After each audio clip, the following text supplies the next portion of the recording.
Hi, my name is Tami. I'm from CrossFit, and this is our first in a series of CrossFit in the kitchen.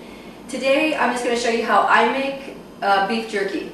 There's lots of ways to do it. This is really easy, and everyone likes it so far. So I think the least amount of fat in the meat is best, because once it dries, it doesn't taste so good. So what I'm going to do, I just start by cutting the beef. And I'm going to cut it in 1/4 inch thick slices across the grain. So just start cutting away.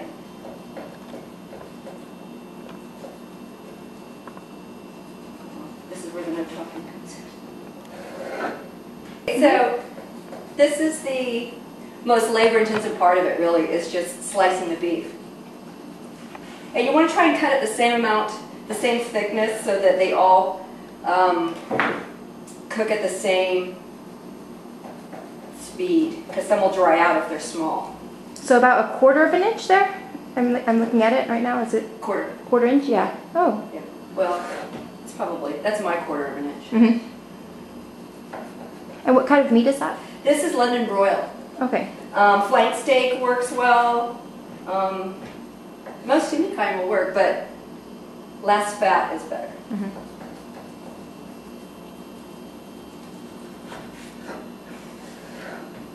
We're going to marinate this for about 8 hours or overnight. Mm-hmm. I've done it less time. I've done 4 or 5 hours. It works just as fine.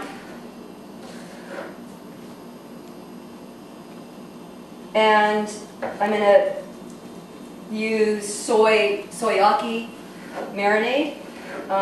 You can use whatever you like. I've used just salt and pepper and some Worcestershire sauce, and some soy sauce. That works.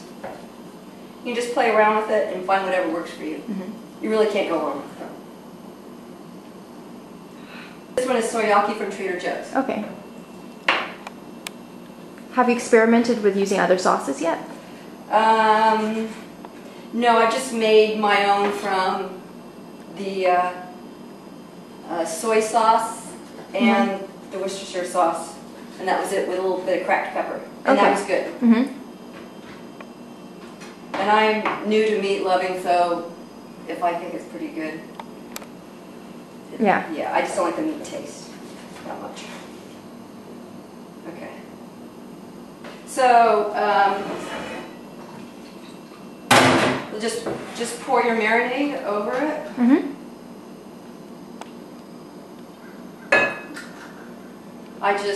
How much? Depending on that probably was 3/4 of a cup. It doesn't really matter. You don't have to be very specific. And then cracked pepper, because I like cracked pepper. And then we'll just give it, just kind of coat it, just toss it to coat. And I'll cover that with a little bit of wrap, place it in the refrigerator, 8 hours or so. Good to go. Okay. So this has been marinating for 8 hours, and now what I'm going to do is just lay it on this. This is a cookie wrap, and I have a cookie sheet underneath it. And I just line them up. I make sure that there's space between them, just so the air can circulate and heat. So I just line them up. And then this will go into my oven, which is set at its lowest temperature, which I don't know exactly the temperature, but maybe 180, something under 200. And I prop the door open. I read this on the internet, I don't know exactly why, but just prop the door open. And then you just let it go for about 10 to 12 hours. And it could be a little different depending on your oven and how low it can go. You can just check it. And that's about it. So I'm just going to line it up there. And then pop it into the oven. Okay. And we'll put it into the oven for 10 to 12 hours. And that's about it. Okay. And here it is.